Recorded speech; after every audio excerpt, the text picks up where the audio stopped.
உங்கள் இல்லங்களில் வந்து உங்கள் உள்ளங்களை உயிர்ப்பிப்பது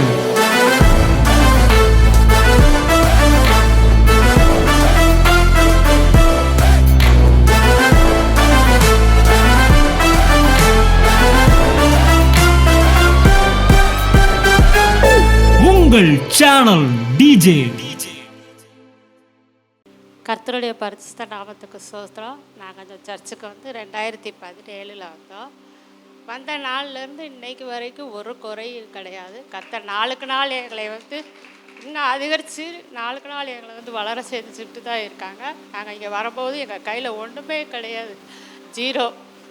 எங்கள் கையில் தொழில் இல்லை, எதுவுமே கிடையாது. என்ன செய்கிறேன்னே தெரியல. அப்போ அண்ணனோட மெசேஜ் வந்து டிவியில் நம்ம பார்த்தோம்.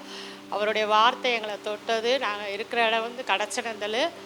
அங்கேருந்து நாங்கள் இங்கே வர்றதுக்கு எப்படி 1 மணி நேரம் ஆகும். இருந்தாலும் நாங்கள் ரிஸ்க் எடுத்துட்டோம். வந்த வாரம் வந்து இன்னொருத்தருடைய நம்பி இருந்துட்டோம். அவங்க மூலியமாக தான் எங்கள் வீட்டில் எல்லாமே நடக்கும். அவங்க கடைசியில் இறந்து போயிட்டாங்க.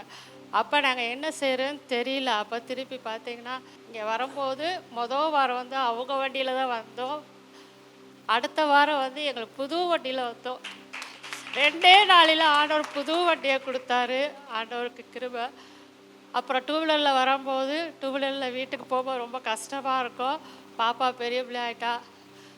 அப்போ ஆண்டவர் வந்து ஆட்டோ கொடுத்தாங்க. பார்த்தா திருப்பி இன்னொரு ஆட்டோ கொடுத்தாங்க. அந்த ஆட்டோ கொஞ்சம் நல்லா இல்லைன்னு சொல்லி திருப்பி ஸ்மார்ட்டான ஆட்டோ கொடுத்தாங்க. இந்த 3 வண்டி ஓட்டுற அளவுக்கு என் கணவர் தகுதியானவர் கிடையாது. ஏன்னா அவங்க வந்து பலவீனமானவங்க. அவங்களுக்கு வந்து 2 ஆப்ரேஷன் பண்ணியிருக்காங்க குடலில். அதுவும் அவங்களும் உயிரோடு இருக்கிறது வந்து கர்த்தருடைய கிருபை தான். கர்த்தருக்கு கொடான கொடி ஸ்தோத்திரம். இங்கே வந்ததுலேருந்து அவங்க இத்தனை வண்டி ஓட்டுறாங்க அப்படின்னா வந்து ஆண்டவருடைய வழி நடத்தல் தான். இப்போ சமீபத்தில் பார்த்திங்கன்னா எங்கள் வீட்டில் எல்லாமே தேவையெல்லாம் சந்தேகப்பட்டிருக்கு. வீட்டு வாடகை கொடுக்குறோம், எல்லாம் செய்கிறோம். ஆனால் ஃப்யூச்சர்னு வரும்போது கொஞ்சம் எனக்கு பயமாக இருக்கும். பிள்ளைய எப்படி கட்டி கொடுக்க போகிறோம், என்ன செய்ய போகிறோன்னே கொஞ்சம் பயமாகவே இருக்கும். அதுக்கும் ஆண்டவர் வழி செஞ்சுருக்காரு.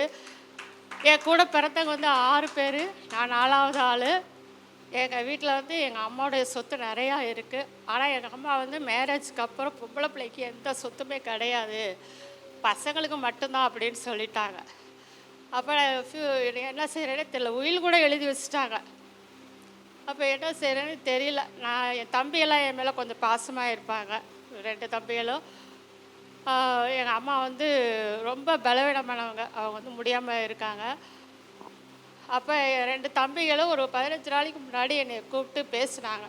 கிட்டத்தட்ட 2 மணி நேரம் என்கிட்ட பேசுனாங்க. இந்த மாதிரி எங்கள் அம்மாவுடைய ப்ராப்பர்ட்டி, எங்கள் அப்பாவுடைய ப்ராப்பர்ட்டி எல்லாமே என்ன செய்ய போகிறோம், எது செய்ய போகிறோம், இதில் உனக்கு நாங்கள் பங்கு தரோம் அப்படின்னு சொல்லி.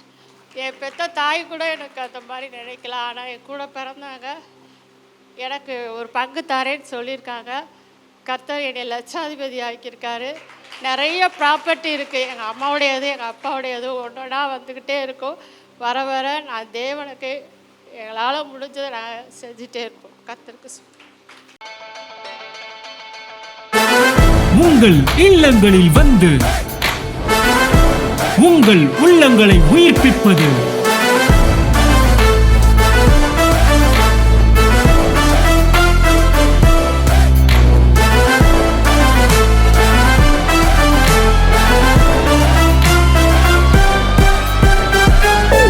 உங்கள் சேனல் டிஜே.